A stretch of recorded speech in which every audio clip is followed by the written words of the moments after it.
जय माता रानी।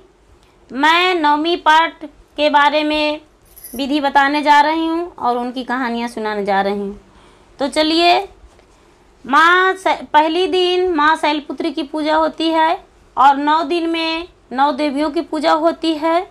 तो पहला दिन है कि स्नान करके और शुद्ध जल से स्नान कीजिए और शुद्ध जल के से स्नान करके और माता रानी का आसन लगाइए, उसमें चौकी बिछाइए, चौकी बिछाकर उस पे लाल कपड़ा बिछाइए, आसन लगाइए और उस पे माता रानी का तस्वीरें लगाइए, शैलपुत्री का तस्वीरें लगाइए और तस्वीर लगाकर शुद्ध जल के कलश रखिए और कलश रख के और लाल फूल माता पे अर्पित कीजिए और वहाँ पे हवन कुंड बनाइए और हवन कुंड बनाकर और वेदी बनाकर और हवन की तैयारी कीजिए, हवन जलाइए और माता का शैलपुत्री का पूजा का तैयारी कीजिए।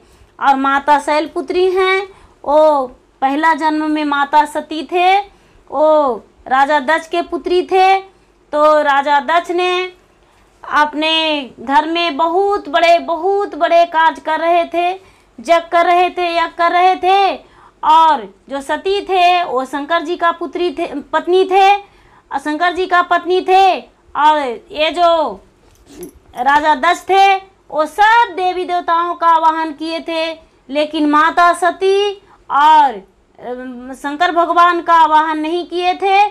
तो रात में स्वप्न में देख रहे हैं माता सती कि मेरे पिता बहुत बड़े यज्ञ कर रहे हैं, लेकिन मुझे आवाहन नहीं किए हैं। तो सुबह हुआ तो अपने पति महादेव शंकर से कहने लगे कि महादेव, मेरे पिता बहुत बड़े यज्ञ कर रहे हैं, हम अपने पिता के पास जाएंगे। तो ये जो शंकर थे वो कहने लगे कि नहीं देवी, आप कैसे जा सकते हैं, आपको पिता तो मुझे आवाहन नहीं किए, नहीं आपको किए, पता नहीं क्या मैं गलतियाँ किया हूँ, क्या विरोध है जो आपको पिता ने मुझे आवाहन नहीं किए हैं, आप नहीं जा सकते हैं, आप अपने पिता के पास नहीं जाइए। लेकिन ये जो माता सती थी वो बहुत जिद किए और कहने लगे कि नहीं प्रभु, हम जाएंगे अपने पिता के पास, हम जरूरी जाएंगे। और जिद किए तो ये जो शंकर भगवान थे वो अपने पत्नी सती को आज्ञा दे दिए। जब अपने पत्नी सती को आज्ञा दे दिए तो सती अपना मायके चल दिए। तो वहाँ यज्ञ की तैयारी हो चुका था, सारी देवी देवताओं जितने थे वो सब यज्ञ में बैठे थे। लेकिन ये जो सती थे वो पहुँचे तो देख रहे हैं कि इनको पिता कुछ भी नहीं बोले और कोई भी जितने परिवार थे सब आए हुए, वो कोई भी कुछ नहीं बोले। तो माता सती चारों ओर देखे घूम कर, लेकिन इनसे कोई बात नहीं किए। तो ये माता सती क्या किए कि अपना शरीर को अग्नि में प्रज्वलित कर दिए, अपना अग्नि में शरीर को त्याग दिए और इनका शरीर अग्नि में जल कर भस्म हो गया। तो जब जल के भस्म हो गया तो ये दूसरा जन्म पर्वतराज के घर में उनका पुत्री के रूप में हुआ, तो उनका नाम शैलपुत्री पड़ा। और शैलपुत्री नाम पड़ा तो 9 देवियों का पूजा होती है ये नवरात्र में। तो पहला पूजा ये माँ शैलपुत्री की होती है। तो इनका बाएं हाथ में त्रिशूल और दाएं हाथ में कमल और नंदी की सवारी है। ये माता का पूजा पहला दिन शैलपुत्री की मानी जाती है और इनके नाम से पूजा की जाती है। तो जितने जो हैं भाई बंधु वो पूजा करते हैं माँ शैलपुत्री के और दुर्गा पाठ रखते हैं, हवन करते हैं। तो उनके घर में सुख, शांति और समृद्धि, धन, लक्ष्मी की प्राप्ति होती है। जो सुहागने माँ शैलपुत्री की पूजा करती है वो सुहागवती रहती है।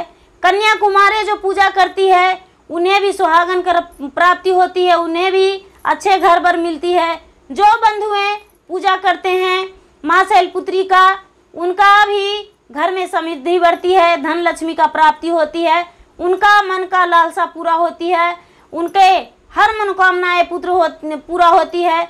जो इनके संतान नहीं है वो माँ शैलपुत्री की पूजा करती है तो वो संतान वाली हो जाती है, उनसे माँ संतान देते हैं और उनका खुश रखते हैं। माँ जो शैलपुत्री हैं वो हर मनोकामनाओं को पूर्ण करती हैं।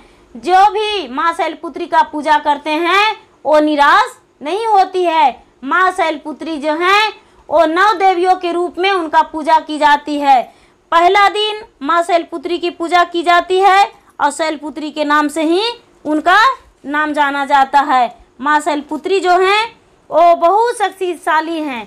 माँ शैलपुत्री का पूजा पहला दिन होती है। 9 मूर्तियों की पूजा होती है और 9 दुर्गा का पूजा कहते हैं। प्रथम पूजा माँ शैलपुत्री के की जाती है और दूसरी पूजा जो है माँ ब्रह्मचारिणी की पूजा की जाती है। तीसरी पूजा जो है स्वरूप माँ चंद्रघंटा की पूजा की जाती है और चंद्रघंटा के नाम से प्रसिद्ध है। चौथी पूजा जो है छठे रूप को माँ काल्यावती कहते हैं। 7वां कालरात्रि और माँ कालरात्रि के नाम से जाने जाते हैं और 8वां स्वरूप महागौरी का नाम से प्रसिद्ध है। 9वां दुर्गा माँ जो मनुष्य अग्नि में जल रहा है उसे भी रक्षा करते हैं। माँ जो शत्रु उनको घेरे रहते हैं उन शत्रुओं को भी माता मदद करते हैं। ये 9 देवियों का 9 दिन में पूजा होता है। माँ जो हैं कितने भी लोग संकट में रहते हैं, कितने भी पीड़ित रहते हैं, लेकिन उनका दर्द को माँ दूर कर देते हैं। माँ भगवती, माँ दुर्गा, माँ जो हैं वो सबको दुखी को दुख को दूर कर देते हैं और माँ दुखी को सहायता करते हैं। माता जो हैं वो 9 देवियों के 9 दुर्गा के रूप में जाने जाते हैं, 9 देवियों का रूप में जाने जाते हैं। इनका पूजा 9 दिन होती है और 9 दिन में इनका दुर्गा पाठ समाप्ति होती है और समाप्त जिस दिन होती है उस दिन कन्याकुमारी का भोजन कराई जाती है, हवन कराई जाती है। जो भी भाई बंधु दुर्गा पाठ नहीं भी करवाते हैं तो जिस दिन समाप्ति होती है उस दिन कन्याओं का भोजन कराती है और हवन करवाते हैं और अपना सुख शांति का प्राप्ति होती है। जो भी सब आप सभी को माता दुर्गा का, माता शैलपुत्री का बहुत बहुत धन्यवाद और सब अपना कथा सुने और कथा को पढ़ें और माता का कथा घर में करवाएं, माता दुर्गा पाठ का कथा करवाएं और पूजा पाठ करें। 9 दिन जो हैं देवी का मंदिर जाएं और माता दुर्गा का पूजा करें। धन्यवाद।